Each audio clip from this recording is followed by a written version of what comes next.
Olá, estamos de volta. Este é o vídeo 2 da nossa aula 9.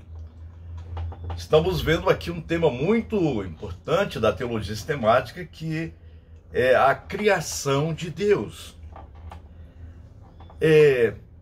Já falamos aqui sobre uma relação de Deus para dentro, que é chamado na teologia sistemática como relação intratrinitária. E uma relação de Deus para fora significa um ato do agir de Deus para fora. E quando Deus resolveu, o Pai, Filho e Espírito Santo, agir para fora, significa o ato criador de Deus. Então, a ampliação da ideia do agir divino às relações intratrinitárias entre Pai, Filho e Espírito Santo, manteve-se expressamente a indivisível unidade de Deus no agir para fora. Isso quer dizer que Deus, quando se relacionou para dentro, Pai, Filho e Espírito Santo, em sua essência, a sua essência permaneceu também, aliás, no ato de criar. Não que a criação seja idêntica à essência de Deus, ou igual ou idêntica à essência de Deus, mas o Deus que se relacionou para dentro também, quando criou, lá está escrito, façamos, façamos, no conselho de Deus, como Paulo diz, segundo o seu beneplácito. Portanto, a ideia do agir divino tem essa ampliação. Manteve-se, ao criar todas as coisas, a indivisível unidade de Deus. Deus não se fragmentou. Deus jamais se fragmenta.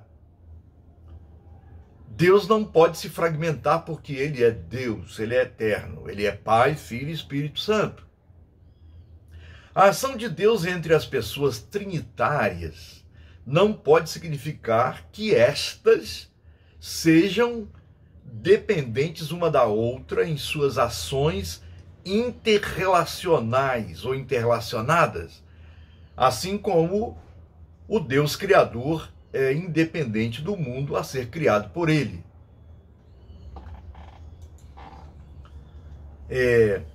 Esse modo de Deus se relacionar, essa ampliação do agir de Deus, culminou em ganhos em vários sentidos em termos do conhecimento teológico. Primeiro, é ganho para a própria compreensão de Deus o fato de se conhecer a Deus como ativo em si mesmo. É certo que Deus não precisa do mundo para ser ativo. Ele é vivo em si mesmo nas relações mútuas entre Pai, Filho e Espírito Santo. Com a criação de um mundo, naturalmente, ele se torna ativo de maneira nova. Por ser inteiramente livre, produz algo diferente dele mesmo. Por Deus ser plenamente ativo, inteiramente livre, ativo, produz algo diferente dele mesmo, ou se torna ativo em vistas a algo nesse sentido, ou ele reage à influência dele. Com a criação de um mundo, porém, os agentes em comum, isto é, os agentes trinitários, saem daquilo que lhe é comum, a saber, da própria essência divina.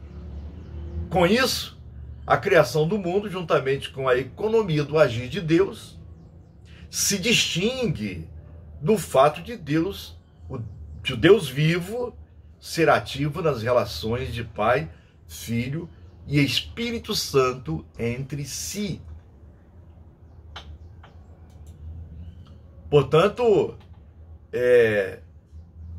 lembrando aqui uma relação intratrinitária entre as pessoas da Santíssima Trindade, Pai, Filho e Espírito Santo. Ao se relacionar para fora a deidade em três pessoas, como produto a criação do mundo. Então, o mundo e também as pessoas foram o mundo. Aí você pode todas as coisas que existem, os elementos naturais, os anjos e também o próprio ser humano, homem e mulher. Então isso é tremendo, porque mesmo o mistério que é Deus, ele sendo mistério, incompreensível, mas nas suas relações para fora, ele nos deu a possibilidade de conhecê-lo, ainda que não de forma total, perfeita, mas o que dele conhecemos é o suficiente para nós exercermos a nossa humanidade e para nós cuidarmos da criação. Segundo, dentro da temática criação como obra de Deus. Segundo, a ligação das relações intratrinitárias com o conceito do agir de Deus como criador, mantenedor, reconciliador e consumador do mundo de criaturas, permite um esclarecimento dessas dificuldades na medida em que permite pensar a relação do Deus uno com as criaturas e das criaturas com ele também, já se baseia no agir recíproco das pessoas trinitárias. Isto é, Deus é o Deus que cria, mas não abandona a sua criação, ele se relaciona com ela. O agir de Deus no mundo, na relação com o mundo, não é um agir totalmente diferente daquele da sua vida trinitária. Antes, nele, essa vida trinitária se volta para fora, sai de si mesma e se torna a razão determinante das relações entre Criador e criatura. É isto que todos precisam saber. E é isto que a teologia sistemática ensina. Deus não é um Deus que está apático, fora do mundo, está longe, distante. Não, pelo contrário, ele é um Deus que age de forma imanente, mas também transcendente, totalmente outro. Ao mesmo tempo que o percebemos agindo, ao mesmo tempo nós não conseguimos vê-lo totalmente agindo. Mas uma coisa é certa, Deus age na nossa história, na nossa vida, ele cuida de todos, quer de forma particular, quer de forma coletiva, embora os homens sejam estejam tão esquecidos do agir de Deus, mas pelo menos a maioria, a grande maioria das pessoas da Terra tem o senso da divindade e se lembram de Deus. A respeito do agir de Deus, se pode afirmar a atribuição de meios e fins, e também isso somente de modo restrito, que o agir humano produz consequências efetivas, estruturadas, por meio de uma interligação de meios e fins, decorre do fato de que os seres humanos geralmente não são capazes de realizar seus objetivos por meio de um único ato diretamente, mas somente por meio de um nexo articulado de ações, porque em seu agir, para a realização, dependem do fim proposto, do uso como meios de condições imateriais.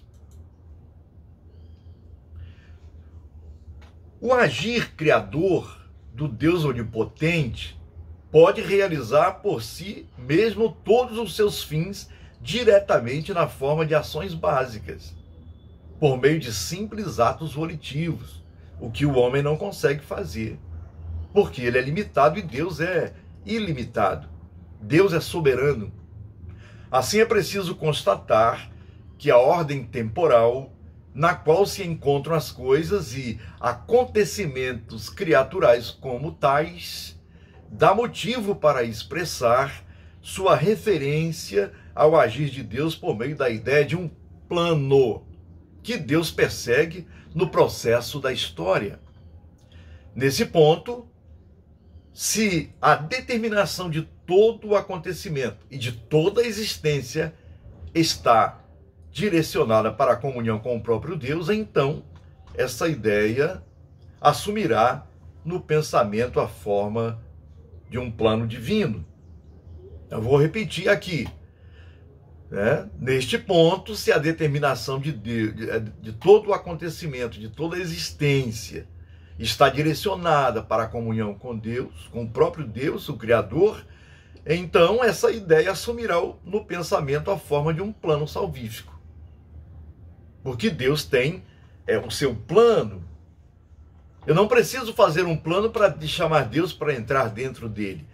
Deus é que me chama para estar dentro do seu plano. Agora, cabe a nós executarmos isso de forma como Deus quer, como está escrito na palavra de Deus, na Bíblia.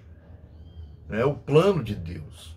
Os homens podem fazer muitos planos, mas a resposta certa vem de Deus, do Senhor, do Criador de todas as coisas.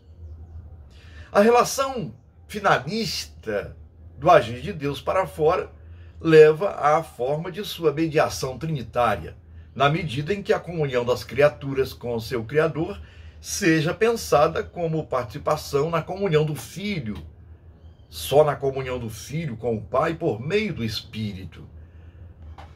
Efésios, capítulo 2, é interessante ver a partir do versículo 9 e seguintes. Porque pela graça sois salvos por meio da fé, e isto não vem de vós, é dom de Deus, não de obras, para que ninguém se glorie. Pois somos feitura dele, criados em Cristo Jesus para as boas obras, as quais Deus de antemão preparou para que andássemos nelas. Efésios 2, de 8 a 10. Do sentido de se entender o significado de uma confissão das origens do ser humano e de sua responsabilidade, haverá de se ter como base sólida o campo hermenêutico bíblico. É o que vamos ver no próximo vídeo, que será o vídeo 3. Até lá, então.